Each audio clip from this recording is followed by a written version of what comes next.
ఈ రోజే డౌన్లోడ్ చేయండి. మీ ఫేవరెట్ షోస్ చూడండి. నమస్కారం అమ్మా. నమస్కారం అండి. నమస్కారం సార్. నమస్కారం అమ్మా తులసి, మీతో 2 నిమిషాలు మాట్లాడాలి. Okay sir. నన్ను క్షమించమ్మా. నేను మిమ్మల్ని క్షమించడం ఏంటి సార్? మీ అత్తయ్య పార్టీ మారిపోతుందన్న ఆవేశంలో నిన్ను అనకూడని మాట్లాడినాను. అసలు ముందు నేనే మీకు థ్యాంక్స్ చెప్పుకోవాలి సార్.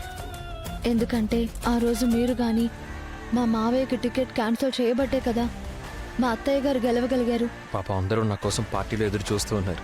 నేను త్వరగా వెళ్ళాలి. సిద్ధు, ఆ రోజు మీ నాన్నకి ఎమ్మెల్యే టికెట్ రాకుండా చేసింది ఎవరో తెలిస్తే దాని అంతు చూస్తా అన్నావు కదా. నిన్ను మావయ్యని మోసం చేసింది నీ భార్య తులసి. ఎదుగో చూడు. మా మావయ్యకి టికెట్ క్యాన్సిల్ చేయబట్టే కదా మా అత్తయ్య గారు గెలవగలిగారు.